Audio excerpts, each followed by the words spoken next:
منذ أكثر من 5 سنوات وأنا أطالب السلقلقي ياسر الخبيث للمناظرة في أي موضوع يختاره، وله ضعف وقتي 3 مرات، وما كان منه إلا أنه يرفض ويتهرب ويأبى المناظرة.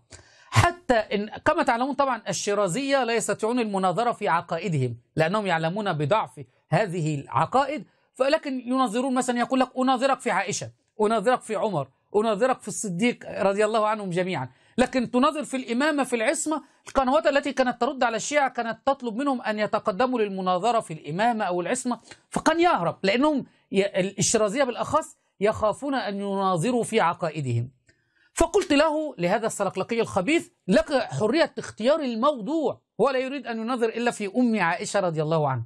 قلت له لك اختيار حرية الموضوع منذ أكثر من 5 سنوات وهو يرفض إلى الآن. حتى اتصل أحد الأشخاص على قناة فدك وقال لهم لماذا هذا السلقلقي ياسر الخسيس لا يناظر رامي عيسى؟ فما كان منهم إلا أنهم سبوا ولعنوا وصبي علم وأتوا بألفاظ قبيحة لا تقال في الفضائيات.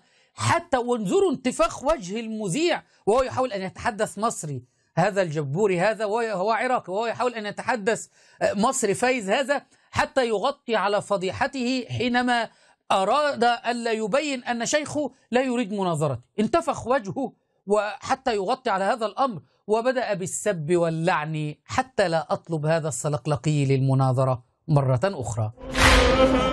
طب ليه سمحت الشيخ ياسر ما يناظرش رامي عيسى؟ يا أبو عبيدة بلاش الهجص ده والتقفيز والنط والدجل ده. ومين هو رامي عيسى عشان يتناقش معاه الشيخ ياسر حبيب؟ مين هو؟ واحد صبي عوالم يعني، ولا مؤاخذة كده، واحد دجال، واحد مهرج. طب بس شوف شكله يعني عامل زي العبيط يعني والله العظيم انت عندكم حاجات. طيب سيبونا من رامي عيسى.